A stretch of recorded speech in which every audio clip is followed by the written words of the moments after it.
everybody. It's Dave TV. There I am. I'm hiking around. It's Dave TV for the 3rd of June, 2016. Neil, the other day I was thinking to myself, I said, Dave, I'd like to do a Dave TV today, but there's nothing to talk about. And all of a sudden, there's news. There's stuff to talk about. So the big news yesterday is Tony Kornheiser. Tony Kornheiser is getting a sex change operation. He's becoming a woman. How old is Tony? 105? No, Tony's not going to get a sex change. Well, he might be, but he didn't. That wasn't his big announcement yesterday. His big announcement is the fact that he's leaving. He's leaving ESPN 980, which is the radio station here in Washington, the sports talker that's owned by the Washington Redskins owner, Dan Snyder, okay? The problem that Dan Snyder has is ratings. First up, WTEM it doesn't have a great signal, okay? In Washington, you need to be on a major FM signal to get at least the potential of good ratings, okay? The problem that Dan Snyder has had over the years is that he's mainly relying on an AM signal, 980, which is a pretty good AM signal for the Washington market, but nobody listens to AM anymore, okay? It's like tuning in shortwave. You can't hear it in office buildings. It crackles. It's got lousy reception. You can't hear it in your condo or your apartment because of all the different electronic noise from all the devices there. And so he does have 2 weak FM signals, one down in the Manassas, Warrenton area, and one down in Prince Frederick, Southern Maryland. But even those, they're hard to hear inside the Beltway or anywhere in the metro area.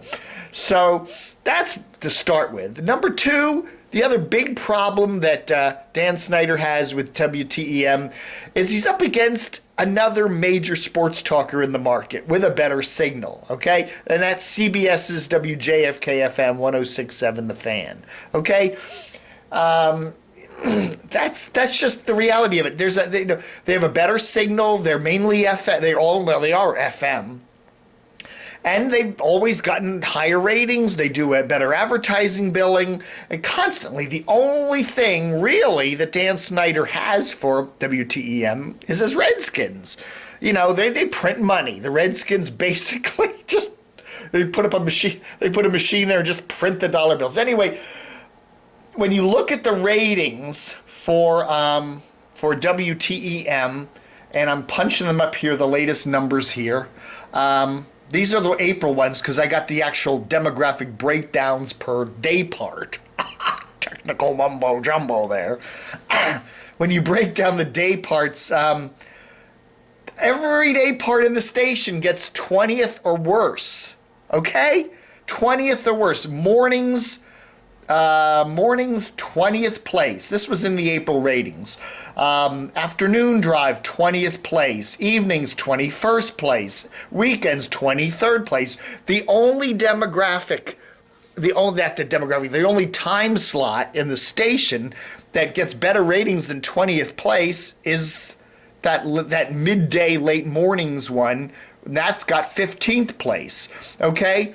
So, and the only reason that gets that in rating is because of Tony Kornheiser.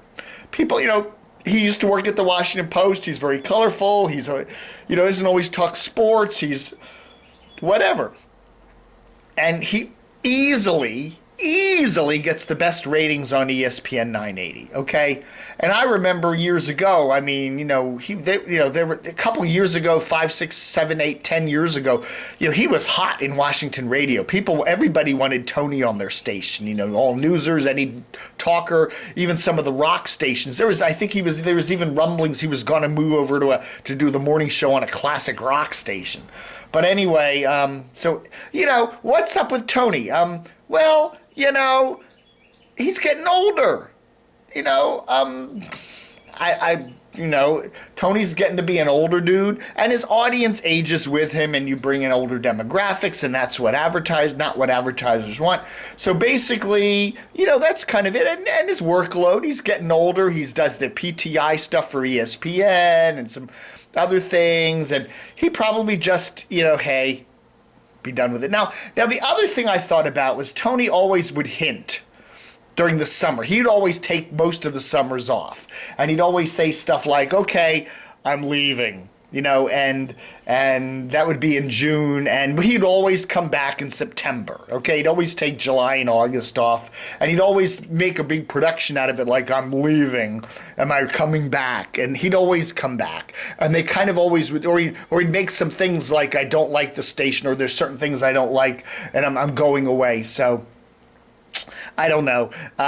Is he definitely going? I think he probably is. He says he's going to start a podcast in September. Maybe he will. Yeah, they'll probably be okay. Everybody in sports media now is a podcast, so I don't know. The problem is WTEM just rejiggered their whole schedule, and you know what? It's just I don't know.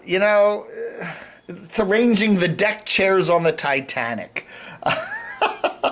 The other funny thing is, and those new changes, which they moved Tony an hour later. He used to be on from 10 to noon. Now he's on from 12 or 11 to 1. The problem is his show isn't even live. He tapes it in the morning. So if there was breaking news at, say, 10:30, some NFL coach quit at 10:30 in the morning, you'd think he'd get that on his show, right? Well, no. So anyway, I don't know. And I'm looking at all the different comment boards, including the DCR TV's infamous mailbag here. The comments are basically not very favorable even for Tony. He is the most annoying, egotistical braggart ever to hit sports radio.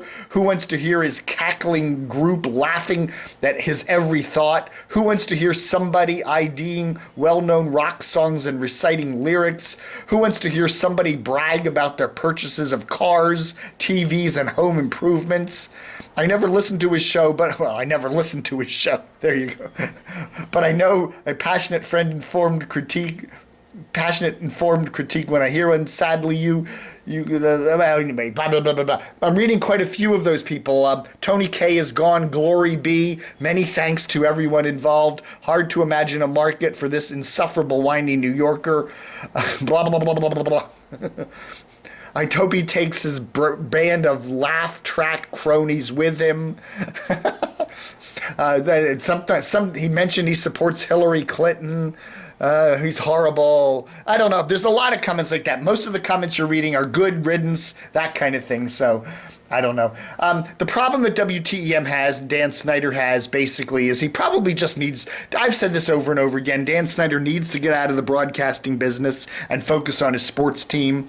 He needs to sell those radio stations. The problem is he bought the stations years ago, Bennett Zier, who is a DC media maven guy, It was funny. Bennett Zier had worked at practically every radio station in town, and half of them the ratings went down, and the other half they didn't go up much. I don't know. It was like he worked everywhere, but he didn't have the gold finger. Everything he touched turned to gold. That didn't happen. And a lot of his stations crashed. He bought all these stations for Dan Snyder, put together this broadcasting empire, which is mainly AMers that declined in value over the years. So the money, I don't know what Dan Snyder paid for these stations back in the 90s or whatever, but the ratings, not the 90s, I don't know. When did he put those stations together? Mid-2000s, early 2000s? I don't know. Anyway, the ratings just, the station revenues, but the prices for the stations, that's what I'm trying to say. The prices for the stations are through the basement, I mean, who wants to buy an AMer in Washington when, unless you're going to be running, Spanish religion, Nobody wants that signal, man. He bought stations in Richmond. He bought them in Tidewater. I think he sold some of them off. Some of them he just can't sell. He's kind of stuck with. So I don't know.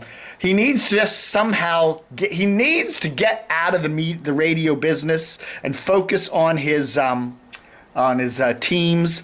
I still say he needs to make a deal. The most likely place for him to make a deal would be Hubbard Radio, which owns WTOP. They could make some sort of a deal where Hubbard would take over his little stations and the Redskins would move to, WTOP. Or maybe WTOP Hubbard could take over ESPN 980 and have a sports talker and synergize that with WTOP, the successful all-newser. I'm sure with his crazy mix of signals and putting in a sports component there with WTOP and bringing the Redskins on board, that would be a win-win for everybody concerned. It would get Dan Snyder out of the radio business, save some face there at this silly station deal he made years ago, and it would at least give, it would just give a huge bragging right there to Hubbard and WTOP to land the Redskins. And now the other problem, though, is like every other radio company today, mired in debt, and nobody's making much money in radio, and all these companies are loaded with debt, and they don't have a lot of money for a lot of these crazy acquisitions. And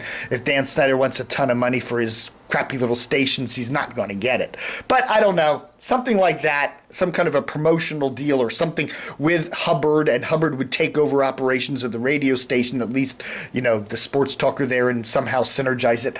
That would be good. But with Tony leaving, that's their top-rated show.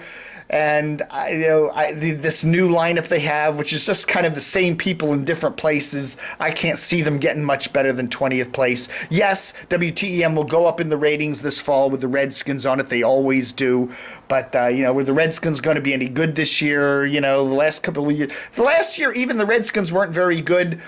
And they didn't even do that well on WTEM, People aren't really listening to the radio that much, even for sports. So, anyway, we'll see. But I like Tony. I've always thought he was an excellent broadcaster. He's a funny guy. He's easily the best thing to listen to on WTEM, ESPN 980. And, hey, Paul Farley in the Washington Post twittered yesterday that ESPN 980 is changing its frequency to 908. 908? And I called him on it, and he wrote back very tersely, "It was corrected hours ago." Excuse me.